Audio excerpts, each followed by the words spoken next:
Hi everyone. So today is day 4, and we dive deep into our childhood memories, okay? Early childhood memories.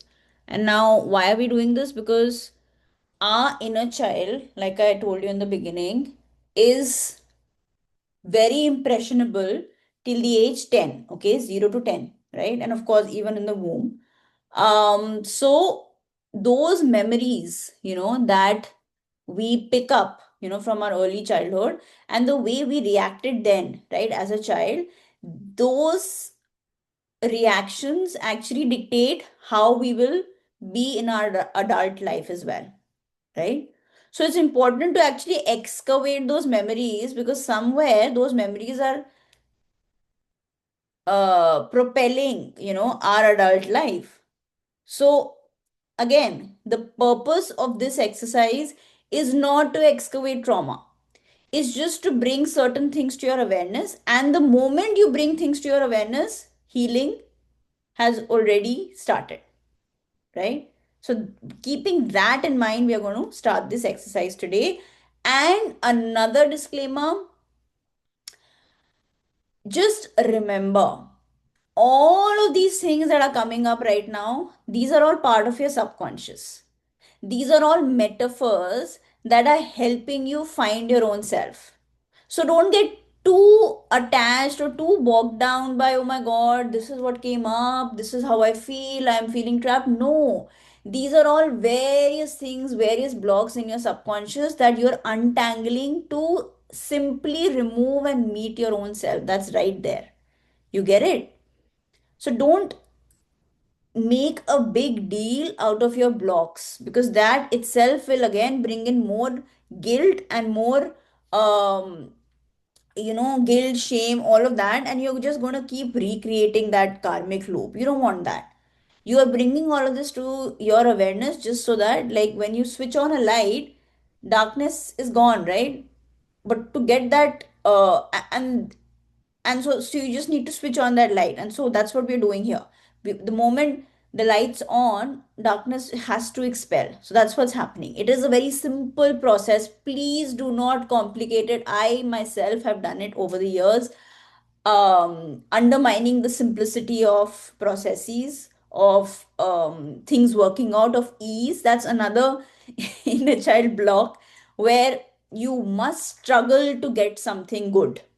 That's another, that's actually one of the most prominent statements that come up when I'm doing inner child work with people. And, there was this one particular client, we worked almost 6 to 7 sessions.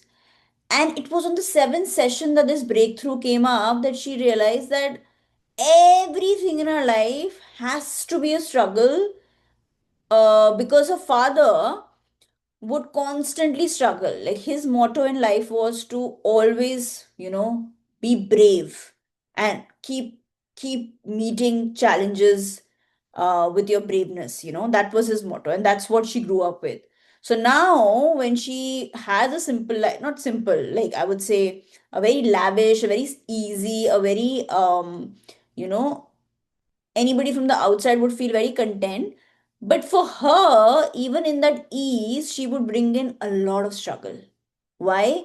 Because the first 10 years of her life, her father grilled being, this warrior in struggle in her mind. That now, if she doesn't struggle in her life, she doesn't feel any meaning in life. You see how it impacts us. She does really well. She is always like, not just her basic needs, but she takes care of a whole family. Everybody's thriving, she's healthy. However, until and unless she finds struggle, she doesn't feel like she's achieved anything. So it's like she gets a deal, business deal, and then she loses it, and then she works extra hard to get another deal, and then she feels accomplished. You see?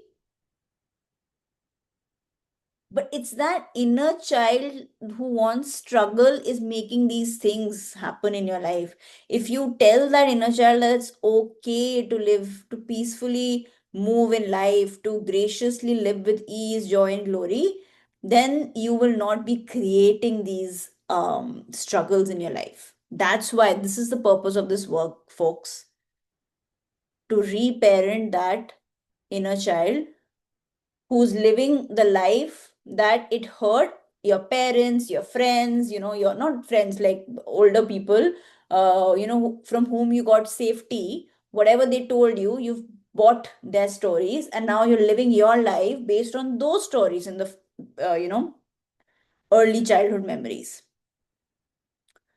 So, yesterday you wrote a letter to your younger self.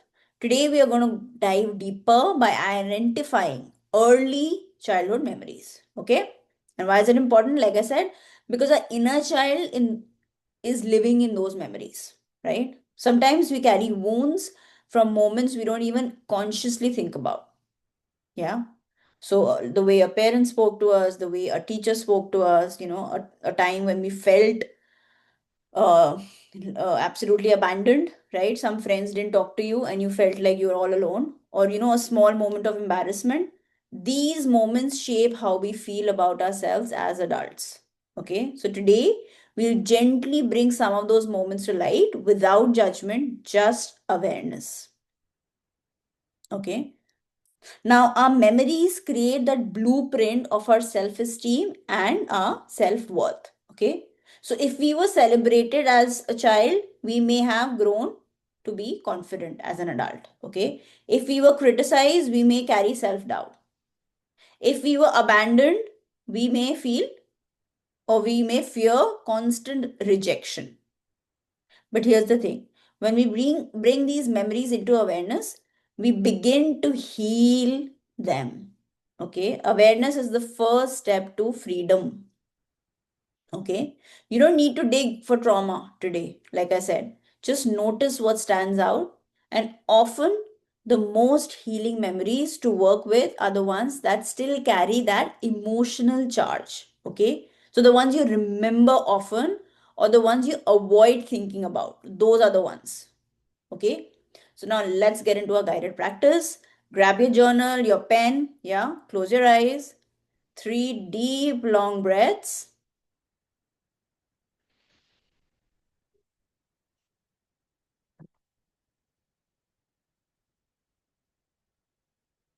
Now imagine yourself as a child, anywhere between age 0 to 12,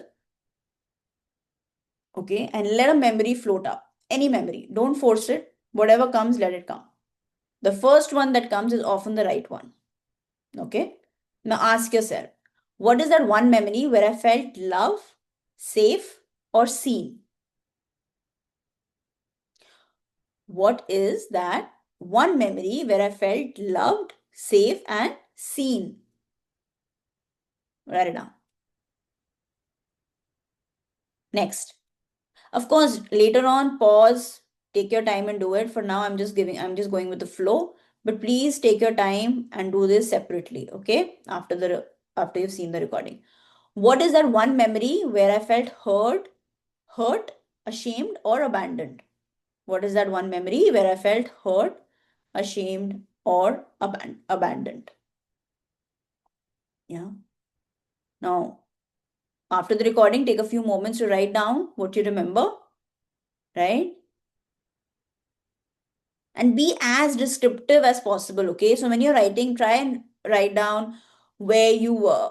Okay, who was with you. Okay, what happened. Yeah, how did you feel in your body at the moment. Okay,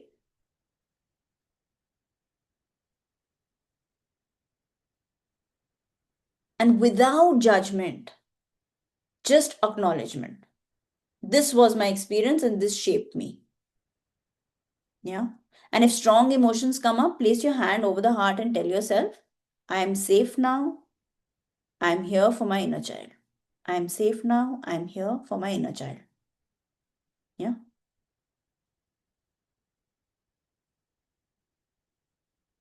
And I'm giving you some additional journal prompts as well. After this exercise, you can also do that. The first question would be, which childhood memory feels most alive for me right now? Right? Second is, what belief did I form about myself because of this memory? Right? So if there is a memory, I'll give you an example. where you're feeling absolutely hurt and abandoned and shattered, okay? And then you feel like I'm not good enough, okay, at that moment. So you still feel that I'm not good enough today in your relationships, at work, with your health, the way you look at your body. So this is how it gets reflected in your current life. Okay. Third question, how has this belief shown up in my adult life? I just gave you an example. So sometimes, if that memory was there and you felt not good enough, today you might probably feel not good enough at work, or you look at your body and you feel I don't look good enough. So that's how it gets reflected. So you do your own analysis, and any, like I said, the first answer that comes is the right answer, right? And remember, please remember, folks, you don't have to fix anything today. Okay? Awareness itself is healing. Please, please, please. I have also struggled with this that, oh, just by being aware, we are healing. Yes, you are. And yes, I have. Okay? And since I've gone through it, I'm telling you this. So trust me on this process. Okay? So you've done powerful work today by gently looking at those memories that shaped your inner child. Okay. And tomorrow we're going to deep dive. I'm not going to tell you the topic because just show up every single day for your inner child, and this transformation is going to change your life for the better. And you don't even know what changes will come up, because our inner child is connected to so many things in our life. Till then, signing off, Anisha Dutt from Zaria Healings.